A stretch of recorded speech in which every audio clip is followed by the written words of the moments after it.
నీకు హాలిడే వస్తే ఎక్కువ లైబ్రరీలో స్పెండ్ చేస్తానండి. ఎక్కువ టైము బుక్స్ అవి ఉంటాయన్నమాట. మీరు కూడా మంచి హ్యాబిట్ ఏంటంటే అండి, గ్రంథాలయంలో కూర్చొని చదువుకోవడం అండి.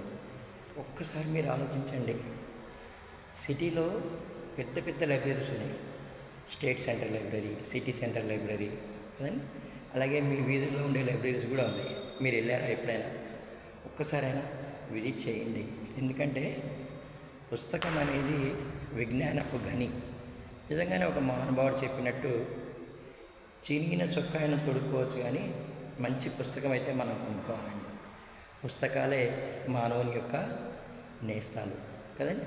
నిజంగానే మనకు చిన్నతనంలో చెప్పే కథల పుస్తకాలు కావచ్చు, లేదా ఇతిహాసాలు చెప్పేటటువంటి పుస్తకాలు కావచ్చు, మనకి ఉద్యోగాన్ని కల్పించేటటువంటి మ్యాగజైన్స్, జర్నల్స్ కావచ్చు, వ్యాపారపరమైనటువంటి కావచ్చు కదండి, బిజినెస్ పరమైనవి కావచ్చు, ఇవన్నీ కూడా అండి. అయితే గ్రంథాలయంలో మాత్రం మనం చదువుకోవడానికి వచ్చాం కాబట్టి గట్టిగా మాట్లాడడం, అరవడం, ఫోన్ లీడ్ చేసుకోవడం ఇవన్నీ కూడా మనం తగ్గించాలండి. తర్వాత అండి, నిజంగానే హాలిడే వస్తే చక్కగా అలా ప్రకృతిలో వాకింగ్ చేయడం ఇవన్నీ కూడా, అంటే మరీ మార్నింగ్ లేచి వెళ్ళిపోద్దులండి, పాములాగా ఉంటాయి కానీ చెప్తున్నాను మామూలుగా. So these are all good habits అండి. మనం ఏంటంటే హాలిడే వస్తే పడుకుందామా ఇలా ఆలోచన వస్తుంది. కాకపోతే ఒకసారి మాత్రం నా మాట విని గ్రంథాలయానికి వెళ్ళండి. పుస్తకాలకి మీరు కొంచెం సమయం అనేది కేటాయించండి. ఏదో ఒక సందర్భంలో మీరు గ్రంథాలయానికి వెళ్తారు, అక్కడ ఉన్నటువంటి పుస్తకాల గురించి తెలుసుకుంటారని చెప్పి మనస్ఫూర్తిగా నేనైతే కోరుకుంటున్నానండి. ఇక గ్రంథాలయం విజిట్ అయిపోయిన తర్వాత హాలిడే రోజు నేను చేసేది జిమ్కి వెళ్తానండి. అలాగే ఒక్కొక్కసారి ఇక్కడ మనకి స్పోర్ట్స్ రూమ్ అని ఉందండి. అక్కడ నాకు స్నూకర్ ఆడడం అంటే ఇష్టం అనమాట. అలా స్నూకర్ ఆడడానికి కూడా వస్తుంది, చూపిస్తానండి. ఇది స్పోర్ట్స్ రూమ్, మరి తీసారో లేదో చూడాలి ఈరోజు.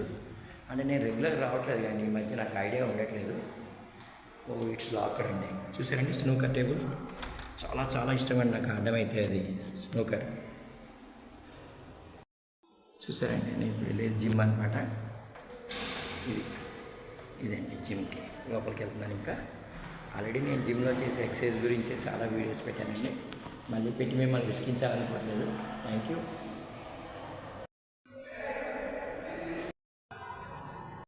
మళ్ళీ ఇక క్లబ్ హౌస్ నుంచి వచ్చిన తర్వాత ఇక మళ్ళీ నా బండి ఉంటుందండి ఇక్కడ, నానో అనమాట. చాలా ఇష్టమైన బండి. చక్కగా శుభ్రం చేసుకుంటాను. ఇది వస్త్రం అయితే ఉంది, చెప్పాను కదండి నావన్నీ ఓల్డ్ వెహికల్స్ ఉన్నాయని చెప్పి ఇలా తుడుస్తానండి. చక్కగా తుడిచి ఇక మళ్ళీ సిద్ధమైపోవాలి.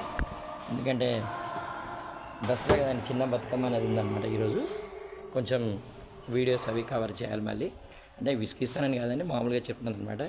ఇదండి ఒక సామాన్యుడి బ్రతుకు, సామాన్యుడి ముఖ చిత్రం.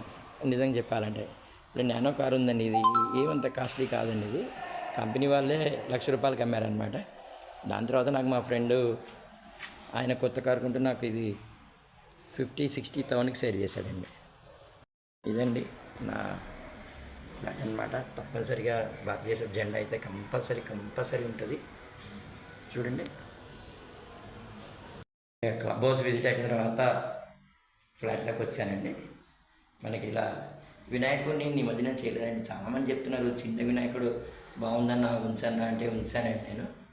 థ్యాంక్ యూ అండి. Thank you for watching. This is Swarna's home. Because మేడంకి ఇష్టమైన ఫ్లాట్ అనమాట, అందుకే స్వర్ణాస్ హోమ్ అని పేరు పెట్టాను.